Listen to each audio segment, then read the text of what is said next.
Hi good morning. ఒకసారి ఇప్పుడు నేను కొన్ని లెక్కలు చెప్తాను. ఆ లెక్కలు సాధారణంగా చేయడానికి చాలా టైం పడుతుంది.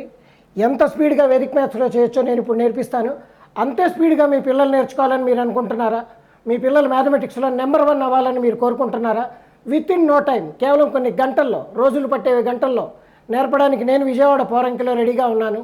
రావడానికి మీ పిల్లల్ని నెంబర్ 1 చేయడానికి మీరు సిద్ధంగా ఉన్నారా? అయితే కొన్ని ఎగ్జాంపుల్స్ చూద్దాం. 51 స్క్వేర్, 51ని 51తో మల్టిప్లై చేయడానికి చాలాసేపు పడుతుంది, కానీ చాలా సింపుల్గా చేయొచ్చు. 5 స్క్వేర్ 25. యూనిట్స్ ప్లేస్లో ఏముందో చూడండి, 1 ఉంది, దాన్నే స్క్వేర్ చేసి పక్కనేస్తున్నాం. 25 + 1 26. 1 స్క్వేర్ 01, ఇక్కడ సింగిల్ డిజిట్ ఉండకూడదు. అలాగే 52 స్క్వేర్ చేయాలి. 5 స్క్వేర్ 25, దానికి 2 యాడ్ చేయండి, 27. ఇప్పుడు 2 స్క్వేర్ 04 పక్కనేసేయండి. అలాగే 53 స్క్వేర్ చేయాలి. 5 స్క్వేర్ 25, దానికి 3 యాడ్ చేయండి, 28. ఇప్పుడు 3 స్క్వేర్ ఎంతో చూడండి, 09. అలాగే 54 స్క్వేర్ చేయాలి. 5 స్క్వేర్ 29, 5 స్క్వేర్ 25 పక్కనే 4 ఉంది, 29. ఇప్పుడు 4 స్క్వేర్ తీసుకొచ్చి 29 పక్కనే రాసేయండి. ఈ రకంగా చాలా సింపుల్గా, ఎంతో వేగంగా వేదిక్ మ్యాథ్స్లో సొల్యూషన్స్ ఉంటాయి.